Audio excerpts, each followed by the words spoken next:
Hi guys, welcome back to my channel. My name is Chris, and today we're actually talking about setting up my sinking funds. So I'm going to show you what sinking funds I'm going to be doing for 2020, and I'll talk about the ones that I don't usually do.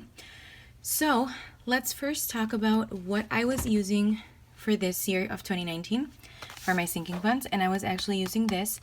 And if you watched my previous video on sinking funds, you know that I actually changed it up a little bit, so I didn't use this all year, and I first began using my banking account. So this is what it was, and I just had some pocket folders in here where I would keep all of my sinking funds. I think that worked out really well, but I thought I would change it up. I didn't necessarily want to, but I need change. It's what kind of keeps me motivated. So yeah, that's what I'm going to be showing you. So first off, let's talk about this wallet, because this I got from Amazon. And the reason why I want to talk about it is because I actually don't recommend getting this wallet. It came with these binder rings, which are huge, and it doesn't allow the wallet to close. So I wouldn't recommend the wallet because of that reason, but the wallet itself is actually really nice. And I got my sinking funds in here, but it's an actual cash envelope wallet. It's got all of this here, so it's really nice. So what I ended up doing is I grabbed my current, or one of the wallets that I use, I grabbed the ring binders from here, and as you can see, it doesn't have it on it, and I just placed it in here. And since I switch up my wallets every now and then, I won't necessarily need this all the time, because I can use the other wallets to place it in the black one if I need to switch it to the black one. So this is where I'm going to be having my sinking funds. So with that said, let's go ahead and get started. I do have 11 sinking funds that I'll be doing for 2020, and I mean, not all of them are necessary, but some of them I want to be able to have because I wish I would have had for the year of 2019, and I just didn't. So yeah, I just wanted to show you where I am placing my sinking funds. So one of the things that this wallet came with is cash envelopes. So some of the cash envelopes on the back are the ones that it came with. There are more cash envelopes, but obviously I'm not using all of them because I only need the sinking funds that I need, and so not all the cash envelopes are on here, but I thought I would share that with you. Let's go ahead and get started with the first sinking fund, and as you can see, it's birthdays. And I'm gonna go ahead and actually put down what I'm gonna do for each category as well. So I'm gonna use this to kind of write that out. So category,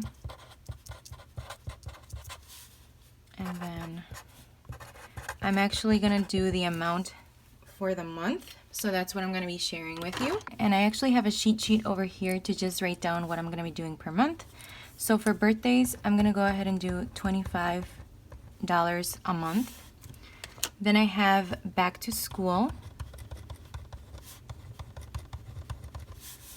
And for that, I'm going to be doing, it looks like $30 per month. I also have car maintenance.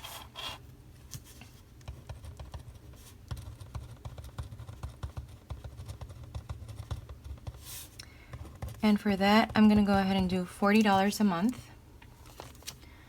I also have a girls sinking fund, and that's for whatever they may need throughout the year, and that I'm going to be doing $30 a month. Clothing is something we don't necessarily need, but it's good to have that money in there just in case. So for that, I'm going to go ahead and do $20 a month. So if you kind of divide the numbers by 2, you kind of get an idea of how much I'm going to have to be doing each pay period. For Christmas, I was actually surprised that this year I was able to do a lot with just $300 that I saved up. So for this year, I'm just going to go ahead and do $30 a month.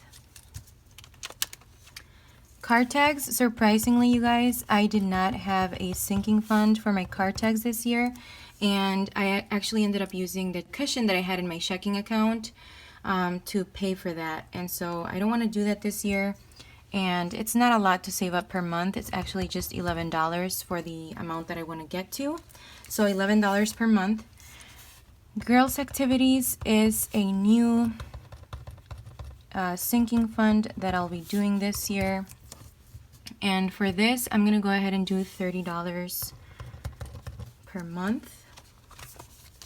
So moving is a sinking fund that I am adding just because we might move. It's not an official thing yet, but it's something that I want to have saved, just a little bit of money, because we would receive our deposit back from the apartments that we live in if we move out. So I won't necessarily need a lot of money, but it's good to have something on there. So I'm going to go ahead and do $20 a month for moving, and in case we don't actually end up moving, this is just going to go towards my savings by that time. So savings is actually a sinking fund that I am doing, and the reason why I'm doing it is because I want to see how much I can save from my cash envelopes and roll it over towards this specific sinking fund. So it's more of a challenge to myself as how much money can I save during the year on my cash envelopes. So we'll see how that works out, but I'm just going to put in here that I'll save around $30 per month for savings. And then last but not least, travel / vacation. This is actually a sinking fund that's not going to be a priority, but that it would be good to have just in case we want to go somewhere. And for that, I'm going to do $20 a month. So I'm going to go ahead and add this up. And that's how much I'm going to have to contribute around for the month. So let's go ahead and add it. 25 plus 30 plus 40 plus 30 plus 20 plus 30 plus 11 plus 30 plus 20 plus 30 plus 20. So around $286. I might actually round that up or down. So like do either 200, just contribute 280 per month, or 290. So 286 per month is the total. It is doable. Again, some of these I've already started because you know, they just are rolling over from last year, such as like back to school. It's already got some cash in here. So what I'm going to actually do for each sinking fund is I'm going to actually track it individually in my planner. And then that way I'll know exactly what's going in and what's going out. I didn't necessarily do that this year, and the only thing that I kind of focused on were like some budget sheets where I would keep track of how much was going in here and how much was going out. I wasn't necessarily tracking everything on my sinking funds throughout the year either, just because, as you may know or may not know, when I started my sinking funds, they were in my bank account, most of them, and some of them were, I was using like a little binder folder, those expandable binder folders as well, to keep some of them there. So I wasn't necessarily tracking everything. But again, 2019 was the actual first year that I started doing sinking funds. So, you know, it kind of changed throughout the year because of that reason. And this year, I just want to make sure that I am tracking everything. And I feel like this is going to work for me by making sure that I track everything individually.